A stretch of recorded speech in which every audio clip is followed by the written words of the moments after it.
This week it's time for a really interesting chess puzzle composed by none other than the legendary chess puzzle composer Sam Lloyd in 1859. The puzzle is both old and original, which means that its theme has been used in several other puzzles since. Let's see if you can solve a real classic puzzle. It is white that checkmates black in 2 moves. You have 1 minute. Good luck.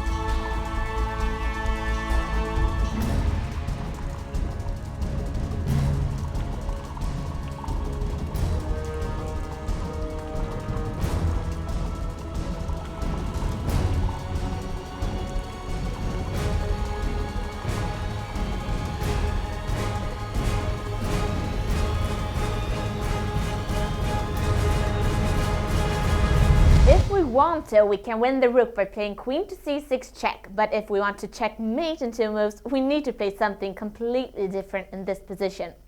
Black can respond with king to f8 on queen to a4 check, just as he can do on our queen to c6 check. These 2 queen checks are 2 of our 3 checking moves. The third one is queen to c8, but trying that move is a complete waste of time for obvious reasons. The conclusion we can come to from this is that the checkmate variation does not begin with a checking move. A first move that isn't a check but does look promising is queen a3. The move threatens queen to e7 checkmate, and if black chooses to respond with king d8, we can also checkmate on f8. But black's best option here is pawn to c5, which blocks our diagonal and makes it impossible to checkmate in one last move. Queen a1, however, can't be blocked by any pawn, which is great. If black plays king d8, we respond with queen h8 checkmate, and if black plays king f8, we checkmate with queen h8 again. The question that naturally rises is the question that characterizes this entire chess puzzle, namely, why doesn't black just castle queenside after queen a1? If the answer is that black can in fact castle, our move queen a1 is totally worthless. So let's take a look at the starting position. The answer to the question lies in figuring out black's last move.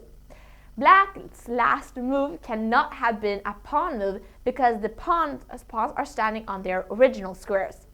Black must therefore in the last move either have moved the king or the rook, and since one of these pieces already has been moved, black is unable to castle.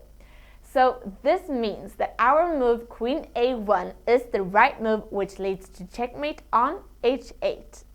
Well, if you play a real chess game, you always know your opponent's last move, so for that reason, this puzzle may have seemed a bit unnecessary to solve. But to get better at chess, you have to be able to understand a position in ways that extend beyond the board's 64 squares. You have to learn to understand chess at a more abstract level as well, so you can take help from different kinds of chess that exist, such as Bug House, 3-man chess, Chess 960, and so on. But with that, it's time for this week's chess historical episode with Professor Arne Johansson, who takes us to Sörmlands Museum, and the theme is chess and power. So enjoy!